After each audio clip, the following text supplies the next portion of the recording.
Hello, தினமும் English ப்ரோக்ராமோட இன்னைக்கு tips என்னன்னு பார்க்கலாம். ஒரே மாதிரி வார்த்தைகள் ஒன்று ரெண்டு எழுத்துக்களோட சேர்த்து வரும்போது அதே மீனிங்கை தான் குறிக்குமா, இல்லை அது மாதிரி வேற மீனிங்கை எக்ஸ்ட்ராவாக ஏதாவது ஒரு மீனிங் இருக்குமா அப்படின்னு நிறைய பேர் கன்ஃபியூஷன் இருக்கு. உதாரணத்துக்கு பார்த்தீங்க அப்படின்னா கேஷுவல், கேஷுவாலிட்டி. இப்போ கேஷுவல் அப்படின்னா என்ன?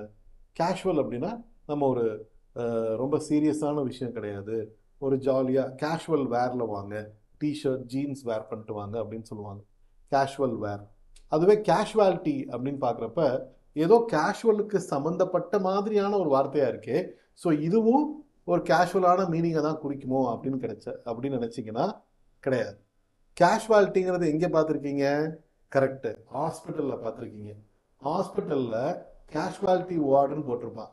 அது என்னங்க, ஜாலியாக இருக்கிறப்ப போகிறதா? கிடையாது. எப்போ சீரியஸாக இருக்கிறவங்களை கூட்டிகிட்டு போகிற வார்டுக்கு பேர் தான் casualty ward. So English language பொறுத்த வரைக்கும் ஒரு வேர்டோட ரூட் வந்து இன்னொரு ப்ரிஃபிக்ஸோ சஃபிக்ஸோ சேர்றதுனால அதே மீனிங்கை தான் குறிக்கும் அப்படிங்கிறது கிடையாது. இதுதான் இன்னைக்கோட டிப்ஸ். ஓகே, ஸோ நல்லா இங்கிலீஷ் பேசுங்க, நல்லா இம்ப்ரெஸ் பண்ணுங்க. All the best.